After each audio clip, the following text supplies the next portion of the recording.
ሻምፒዮንስ ሊግ ፋይናሊስቶች ተለይተዋል። ከእንግሊዙ ተወካይ አርሰናል ወደ ቡዳፔስት ቀድሞ እንዳቀና በማክሰኞ ዕለት የኤልችሎን አትሌቲኮ ማድሪድን 1-0 በሆነ ውጤት አሸንፎ አረጋግጦ ነበር። ትናንትና በተደረገው ሌላኛው ሴሚፋይናል ጌም ሙኒክን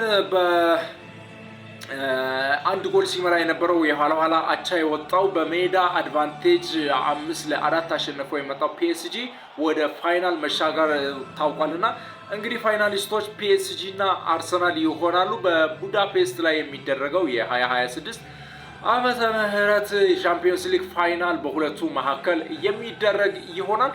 ማን ነው አድቫንቴጅ ያዘው? ማን ጋር ነው አድቫንቴጁ ያለው? የማሸነፍ ግምቱንስ ለማን እንሰጣለን የሚለውን ሀሳብ አብረን በዚህ ቪዲዮ ላይ እንዳስሳለን። ፎሎ፣ ላይክ፣ ሼር፣ ኮፒ ሊንክ ያደረጋችሁ አብራችሁኝ ሁኑ እላችኋለሁ። እንግዲህ ሁለቱ አርሰናል ፋይናል እንደሚደርስ ይጠበቅ ነበር። በአንደኛው ስሎት ላይ አርሰናል ፋይናል እንደሚደርስ ይጠበቅ ነበር። ምክንያቱም ሊግ ፌዙ ላይ ሙሉ በሙሉ ሳይሸነፍ እነ ሙኒክን እነ ኢንተርን እነ አትሌቲኮ ማድሪድን አሸንፎ ነበረ የመጣውና ይሄ አርሰናልን ፋይናል ያደርሳል የሚለው ምንም ጥርጥር የሌለው በአንደኛው ስሎት ላይ አርሰናል ፋይናል ይደርሳል ተብሎ ሲጠበቅ ነበር። በሁለተኛው ስሎት ላይ ግን ፋይናል ይደርሳል ተብሎ የተጠበቀው ባልተሸነፈው በአርሰናል ብቻ የተሸነፈው ባየር ሙኒክ ነበር። ባየር ሙኒክ እንግዲህ በጌም ማኔጅመንት ዊክነስ ከሻምፒዮንስ ሊጉ ሊገለል ችሏል። ትናንትና በጣም ብዙ ድክመቶችን አሳይቷል። 45 ደቂቃ ሙሉ ፈረስት 45 ደቂቃ ሙሉ ሲጣደፍ ነበር። 45 ደቂቃ ሙሉ ከምትጣደፍ 5 ደቂቃ ጌም ማኔጅ ብታደርግ፣ ኳስ ወደ ኋላ መልሰ መስርተ ብትጫወት፣ መሀል ሜዳ ዶሚኔት ብታደርግ፣ መሀል ለመሀል የምትሰነጥቃቸው ኳሶችን ተጠቅመ ግን ማስቆጠር ትችላለህ። አቻ ሆነ እድልህን ትፍቃለህ። ከምንም በላይ ደግሞ ካውንተር አታክ የሚጠቀሙ እነ ክቫራ እነ ኦስማን ደምበሌ እነ ዱዌ ባሉበት ሜዳ ላይ ለማጥቃት መጣደፍ ምን ያህል ዋጋ እንደሚያስከፍል የክቫራ ካውንተር አታክ እና የኦስማን ደምበሌ ጎል ያሳየበት ነበር። ጌም ማኔጅመንት ላይ ፓሪስ ጀርመን ዊክ ነበር። በሙኒክ ላይ ደግሞ ሙኒክ በጣም ዊክ ነበር። ፈረስት 45 ደቂቃ ሙሉ ሲጣደፍ ነበር። ሰከንድ 45 ደቂቃ ፖሴስ ለማድረግ ሞከሩ። ፓሪሶች ደግሞ ኳስ ለቀቁና ያለ ኳስ ዲፌንድ አድርጓቸው። በዚህ ምክንያት እንግዲህ ጌም ማኔጅመንቱ ላይ የሉዊስ ኤንሪኬ ስብስብ ጠንከር ያለ አፕሮች ስለነበር ኳስ መምቻ ቦታ አሳጥቷቸው ማሸነፍ በአግሪጌት አሸንፈው መምጣት ችለዋል። ፋይናሉን እንዴት ለማን ግምት እንስጥ የምለው ጉዳይ ነው አሁን ትልቁ ፖይንት እና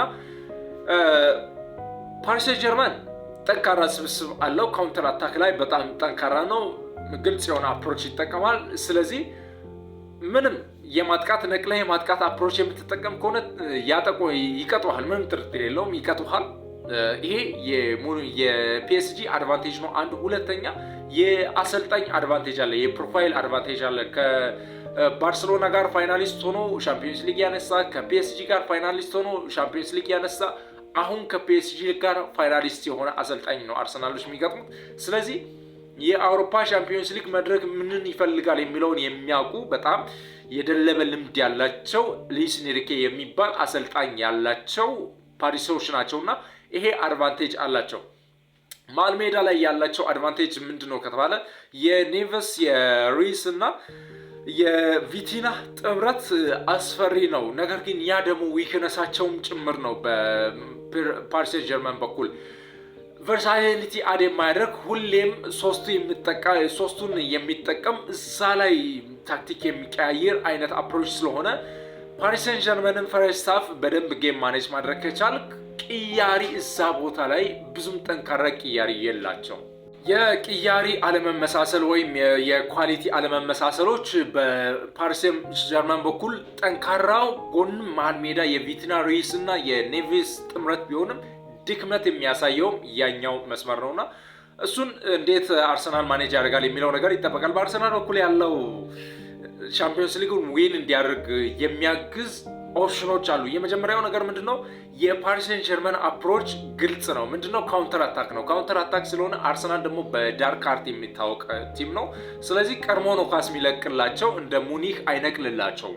እነ ክቫራትስኬሊያ እነ ኦስማን ደምበሌ እነ ዱዌ ከኋላ ጥላ የምትወጣውን ቦታ ነው የሚያጠቁት እንጂ ማለት የሆነ እንትን ሰርተው ትሬድ ሰርተውብህ አይደለም ጎል የሚያስቆጥሩት።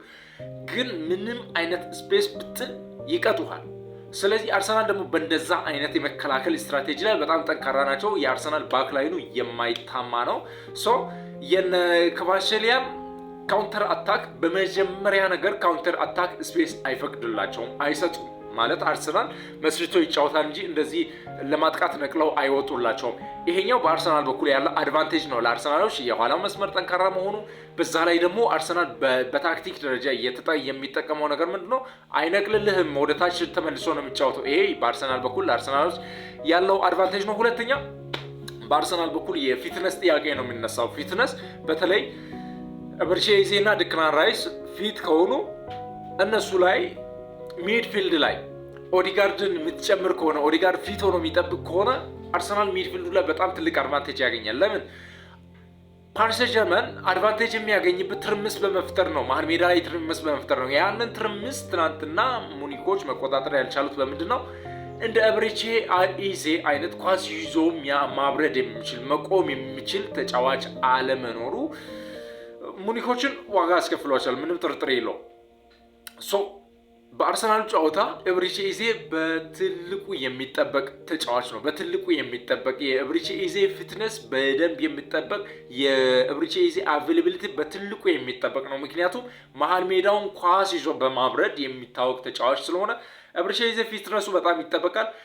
ኢነርጂ በጣም ይፈልጋል። መሀል ሜዳው የነ ቪትናን ትርምስ ለመቆጣጠር ኢነርጂ በጣም ይፈልጋል። ለዛ ደግሞ በቂ ሪከቨሪ በቂ የሆነ ሪከቨሪ የሚያስፈልገው ተጫዋች ማን ነው ከተባለ ዲክላን ራይስ ነው። ምናልባት አርሰናል በበርንሌው ጨዋታውን ማሸነፉን ወይም ዋንጫውን ማሸነፉን ሰኪዩር የሚያደርግ ከሆነ ዌስትሃም እና በርንሌይን አሸንፎ ሲቲ አድቫንቴጅ የሚሰጣቸው ከሆነ የፓላሱን ጨዋታ ማረፍ ካለባቸው ተጫዋቾች አንዱ ወይም መጓዝ ከሌለባቸው ተጫዋቾች አንዱ ዲክላን ራይስ ነው። ምክንያቱም ብዙ ኤነርጂ የሚጠበቅበት ተጫዋች እሱ ነው። መሀል ሜዳውን ባላንስ ለማድረግ ዱዌሎች መውጣት ያለበት ተጫዋች እሱ ስለሆነ ዲክላን ራይስ አቬይላቢሊቲ በቂ የሆነ እረፍት የወሰደ ኤነርጂ የሚሰጥ ፊት የሆነ ዲክላን ራይስ ይጠበቃል። ኦዲጋርድ በዛን ጊዜ ፍሪ ይሆናል ማለት ነው። ማጥቃቱን ማቀጣጠል ይችላል። እንግዲህ ቡካዮ ሳካ ነው። ቪክቶር ዮከረስ ነው። ከተከላካዮች ጋር የሚያደርገው ትርምስ ማንም ነቅሎ እንዳይወጣ ያደርጋል። እነሱ የሚጫወቱ ከሆነ የላይኛው ክንፍ ምንም ጥርጥር የለውም ይጫወታል። ትሮሳርድን ብትጠቀም ማርቲኔሊን ብትጠቀም ምንም ለውጥ አያመጣውም፣ ይጫወታል።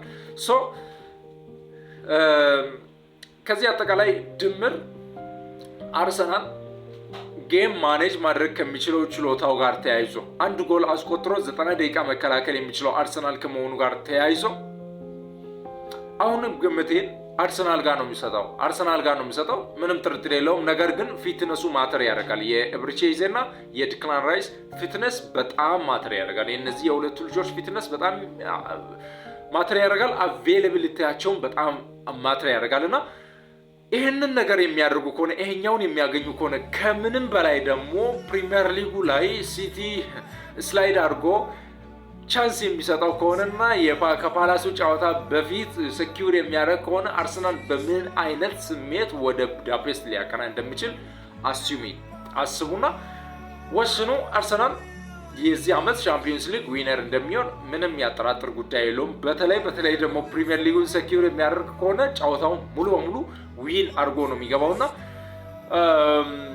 አርሰናል የዚህ ዘመን ቻምፒየንስ ሊግ ፋይናሊስት መሆን ብቻ ሳይሆን ዊነር ነው ብዬ አስባለሁ። እኔው የኔ ግምቴ ነው እና 15 ቀን አለ። በዚህ 15 ቀን ውስጥ ምን ይፈጠራል የሚለው ነገር ይጠበቃል። እኔው ሀሳብ አስተያየታችሁን ሼር አድርጉኝ።